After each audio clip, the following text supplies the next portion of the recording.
Chapter 17, Butterworth versus Gryce. The result of this attention can be best learned from the conversation I held with Mr. Gryce the next morning. He came earlier than usual, but he found me up and stirring. "Well," he cried, accosting me with a smile as I entered the parlor where he was seated, "it is all right this time, is it not? No trouble in identifying the gentleman who entered your neighbor's house last night at 11:45? Resolved to probe this man's mind to the bottom, I put on my sternest air. "I had not expected anyone to enter there so late at night," said I. "Mr. Van Burnham declared so positively at the inquest that he was the person we've been endeavoring to identify that I did not suppose you would consider it necessary to bring him to the house for me to see." "And so you were not in the window?" "I did not say that. I'm always where I have promised to be, Mr. Gryce." "Well, then?" he inquired sharply. I was purposely slow in answering him. I had all the longer time to search his face, but its calmness was impenetrable, and finally I declared, "The man you brought with you last night, you were the person who accompanied him, were you not? Was not the man I saw alight there 4 nights ago?" He may have expected it.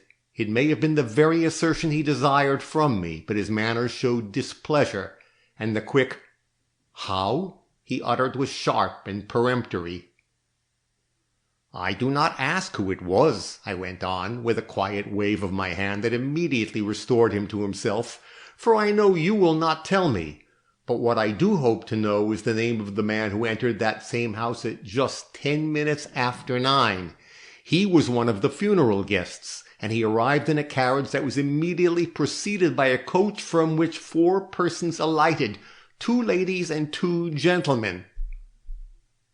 "I do not know the gentleman, ma'am," was the detective's half-surprised and half-amused retort.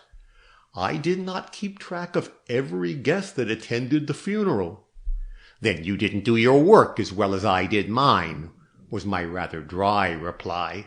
"For I noted everyone who went in, and that gentleman, whoever he was more like the person I've been trying to identify than anyone I've seen enter there during my 4 midnight vigils."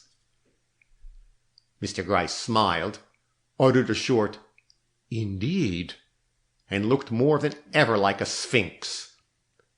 I began quietly to hate him under my calm exterior. "Was Howard at his wife's funeral?" I asked. "He was, ma'am." "And did he come in a carriage?" "He did, ma'am." "Alone?"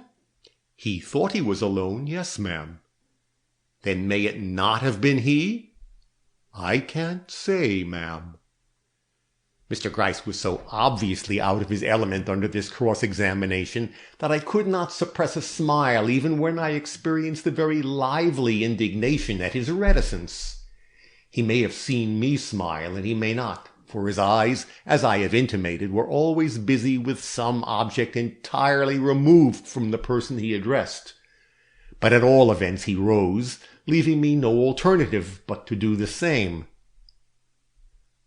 "And so you didn't recognize the gentleman I brought to the neighboring house just before 12 o'clock, he quietly remarked, with a calm ignoring of my last question, which was a trifle exasperating. "No." "Then, ma'am," he declared, with a quick change of manner meant, I should judge, to put me in my proper place, "I do not think we can depend upon the accuracy of your memory." And he made a motion as if to leave. As I did not know whether his apparent disappointment was real or not, I let him move to the door without a reply. But once there I stopped him. "Mr. Gryce," said I don't know what you think about this matter, nor whether you even wish my opinion upon it, but I'm going to express it for all that. I do not believe that Howard killed his wife with a hat-pin." "No?" retorted the old gentleman, peering into his hat, with an ironical smile which that inoffensive article of attire had certainly not merited. "And why, Miss Butterworth? Why? You must have substantial reasons for any opinion you would form." "I have an intuition," I responded, "backed by certain reasons. The intuition won't impress you very deeply, but the reasons may not be without some weight, and I'm going to confide them to you." "Do," he entreated in a jocose manner which struck me as inappropriate, but which I was willing to overlook on account of his age and very fatherly manner. "Well, then," said I, "this is one. If the crime was a premeditated one, if he hated his wife and felt it for his interest to have her out of the way, a man of Mr. Van Burnham's good sense would have chosen any other spot than his father's house to kill her in, knowing that her identity could not be hidden if once she was associated with the Van Burnham name. If, on the contrary, he took her there in good faith, and her death was the unexpected result of a quarrel between them, then the means employed would have been simpler. An angry man does not stop to perform a delicate surgical operation when moved to the point of murder, but uses his hands or his fists, just as Mr. Van Burnham himself suggested." "Humph!" grunted the detective, staring very hard indeed into his hat. "You must not think me this young man's friend," I went on, with a well-meant desire to impress him with the impartiality of my attitude. "I never have spoken to him, nor he to me, but I am the friend of justice, and I must declare that there was a note of surprise in the emotion he showed at sight of his wife's hat that was far too natural to be assumed." The detective failed to be impressed.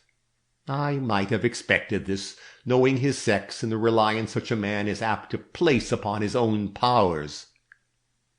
"Acting, ma'am, acting," was his laconic comment.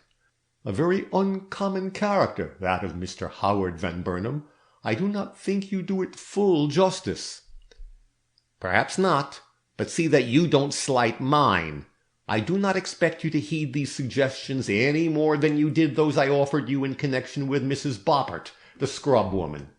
But my conscience is eased by my communication, and that is much to a solitary woman like myself, who is obliged to spend many a long hour alone with no other companion." "Something has been accomplished, then, by this delay," he observed.